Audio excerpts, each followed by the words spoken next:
Da Grottfest. Zockits Wahnsinnsmaschine. Auf dem staubigen Mech-Bazar von Wagboss Grimbaka herrschte ein Chaos, wie es nur bei Orks möglich war. Überall flogen Funken, knatterten Maschinen und schallte das Gebrüll der Orks, die lauthals darüber diskutieren, welcher von ihnen das größte Dacker hatte.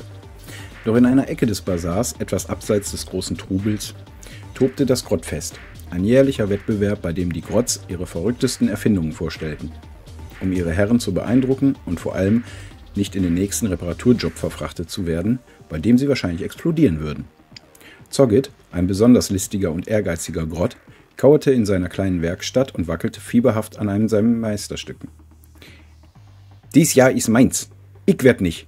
Nur Respekt kriegen. Ich werd der Boss von der Grotts. Er grinste schelmig und zog eine Plane von seiner Kreation. Es war ein gewaltiges, klappriges Fahrzeug mit einem Shooterturm, der wie ein Rentierkopf aussah. Große Raketen, bemalt wie Geschenkpakete, hingen seitlich daran, und Zoggits ganzer Stolz war der Mechanismus, der das Ding angeblich fliegen lassen sollte. Da ist er, der Mega-Shooter-Maschinenrentier, erklärte er stolz seinem kleinen Grotzkumpels Blick, der ungläubig dreinblickte.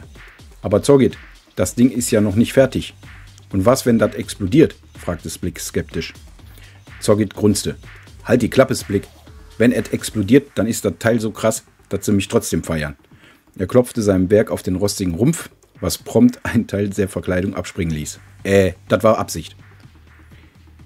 Am Nachmittag begann der Wettbewerb. Grotts aus der ganzen Gegend hatten ihre Maschinen mitgebracht und es war ein wahres Spektakel.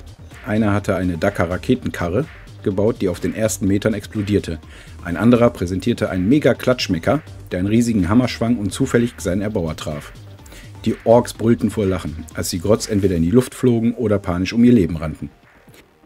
Dann war Zoggit an der Reihe. Sein Maschinenrentier wurde auf die Rampe geschoben und die Orks grölten, als sie fliegenden Geschenkraketen sahen. Das Ding sieht ja lustig aus, lachte Grimbaka und nahm einen großen Schluck aus seinem Treibstoffbecher. Wartet nur ab, ihr Wummlutscher, das Ding kann fliegen, schrie Zoggit selbstbewusst und kletterte auf den Sitz seiner Maschine. Doch gerade als er den Startknopf drücken wollte, hörte er ein leises Kichern hinter sich. Snipper, ein rivalisierender Grott, hatte sich an seine Maschine geschlichen und etwas an der Rakete manipuliert. Viel Spaß beim Explodieren, Zoggit, rief Snipper und rannte davon. Zoggit drückte den Startknopf und mit einem ohrenbetäubenden Knall setzte sich das Maschinenrentier in Bewegung. Es sprang ruckartig von der Rampe, flog tatsächlich ein paar Meter in die Luft und dann brachen die Raketen aus ihren Halterungen, schossen wild in alle Richtungen und explodierten mit einem ohrenbetäubenden Krachen. Das war nicht so geplant, schrie Zoggit, der verzweifelt versuchte, die Kontrolle über die Maschine zu behalten. Eine der Raketen traf das Lager eines rivalisierenden Warbosses, der sich nur ein paar Kilometer entfernt befand. Die Explosion war so gewaltig, dass eine riesige Pilzwolke am Horizont aufstieg. Die Orks auf dem Bazar starrten für einen Moment in die Richtung der Detonation. Dann begannen sie zu brüllen. »Das ist ein Krieg!« schrie Grimbaka begeistert. »Da haben sie uns herausfordert! Bak!« Innerhalb von Sekunden brach das Chaos aus. Die Orks stürzten zu ihren Fahrzeugen, Waffen wurden verteilt und Grimbakas Wag nahm Gestalt an. Zoggit, der immer noch irgendwie auf seinem wilden, durchdrehenden Maschinentier balancierte, schrie, »Das war alles geplant! Das war mein Plan, Boss!« Grimbaka drehte sich zu ihm um, seine Augen vor Freude leuchtend. »Das hast du gut gemacht, Zoggit. Du bist jetzt mein Chef-Mech-Assistent.« »Wirklich?« fragte Zoggit, der immer noch nicht genau wusste, wie er die Maschine anhalten sollte.